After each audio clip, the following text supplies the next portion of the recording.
Քրեական գնահատական ցեղասպանության տարելիցի նախօրեին Ադրբեջանի և Թուրքիայի դրոշների այրման համար։ Այս անգամ Հայաստանին ուղղված պահանջները թելադրելիս Բաքուն ավելի հեռուն գնաց։ ԵՄ դիվանագիտության ղեկավարի հետ հանդիպմանը Բայրամովն ասել է, թե արձագանք ակնկալում են ոչ միայն Երևանից, այլև Փարիզից, որտեղ ևս նման ակցիա էր եղել։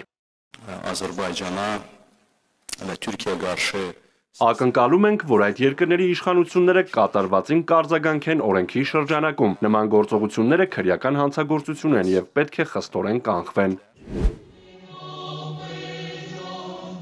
Մինչև Ադրբեջանը կհասցներ իր այսպես ասած մտահոգությունն արտահայտել, Փաշինյանը քրեական չէ, բայց քաղաքական գնահատական արդեն տվել էր, սադրիչ ու հրահրող համարելով դրոշները վառելը։ Նույն տեքստում Հայաստանի վարչապետը դատապարտել էր նաև Ադրբեջանի կրակոցները Խոզնավարում բնակելի տան ուղղությամբ։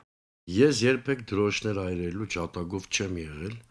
մինչև պատերազմը և նաև պատերազմից հետո դա համարելով ոչ արդյունավետ գործիք, բայց նույն հարթության վրա համահարթեցնել դրոշ այրելու ակցիան,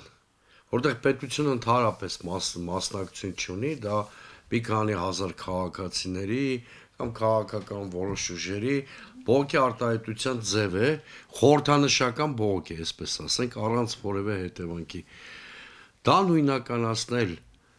ադրբեջանական պետության ագրեսիվ քաղաքականության հետ և գետնի վրա ուժ է կիրառվել քո քաղաքացու նրա սեփականության հանդեպ, դրա համար կներեք կամ շատ մեծ ֆանտազիա է պետք բացասական իմաստով, կամ էլ պետական որակների իսպառ բացակայություն։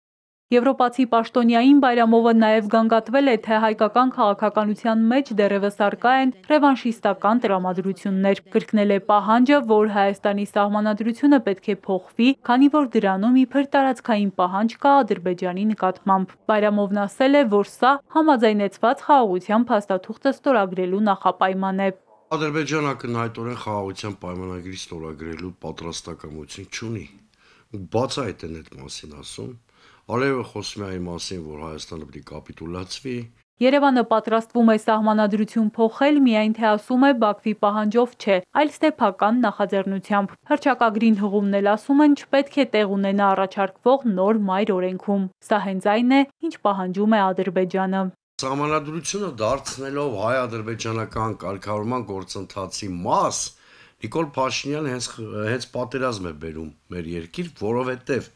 եթե սահմանադրության փոփոխության հարցը մեր հասարակության բացառիկ իրավունք լինելուց դուրս է գալի այդ տիրույթից և դառնում է կարգավորման գործընթացի մաս, այդ պարագայում խիստ վտանգավոր են թե այոն, թե ոչը։ Այոյի դեպքում մենք վերածվում ենք ադրբեջանական ենթապետության, ոչը կարող է Ալիևի կողմից մեկնաբանել որպես Հայաստանի և հայ ժողովրդի ռևանշիզմի դրսևորում, էլի դրանից բխող վտանգներով։ Բաքվի մյուս պահանջը Մինսկի խմբի կառույցների լուծարումն է։ ԵԱՀԿ գլխավոր քարտուղար, Թուրքիայի նախկին արտաքին գործերի նախարար Ֆերիդուն Սինիրլիօղլուի հետ զրույցում Ադրբեջանի նախագահն ասել է, թե վաղուց ժամանակն է փակել հայ-ադրբեջանական արդեն փակված հակամարտության կարգավորման գործընթացում ձախողված այս խումբը և դրա հետ կապված բոլոր ինստիտուտները։ Չնայած Փաշինյանը մի քանի անգամ կրկնել է, որ դեմ չէ Ադրբեջանի նաև այս պահանջին, Ալիևն էլի ընդգծել է, Հայաստանը ևս պետք է քայլեր ձեռնարկի այս ուղղությամբ։ Ոչ Բայրամովը, ոչ էլ Ալիևը չեն խոսել սակայն իրենց կողմից սահմանին պարբերական դարձած սադրանքների մասին։ Սրանով ըստ քաղաքագետի ակնհայտորեն ուզում են հարմար դիրք գրավել բանակցային սեղանին, Երևանին պարտադրելով նոր զիջումներ։ Գլխավոր հարցն այն է, սա կբերեն մեծ էսկալացիայի, թե ոչ։ Ամեն ինչ կախված է աշխարհաքաղաքական զարգացումներից։ Ադրբեջանը այդ տարբերակներ բնականաբար չի բացառում և ունի իր օրակարգում, օրինակ Աստված մի արասցե, եթե Իրանի շուրջ զարգացումները դիվանագիտական հանգուցալուծում չունենան, բնականաբար այս միջադեպերը կարող են մեծ էսկալացիայի էլ վերածվել։ Իշխանությունը մինչդեռ Բաքվին արդարացնելու փորձերով, անատամ հայտարարություններով ոչ թե դիմադրում է սպառնալիքներին, այլ ըստ Սուրենյանցի երկիրը մոտեցնում նոր աղետի։ Հերմինե Ղարիբյան, Ալեքսանդր Կիրոյան, Էպիկենտրոն։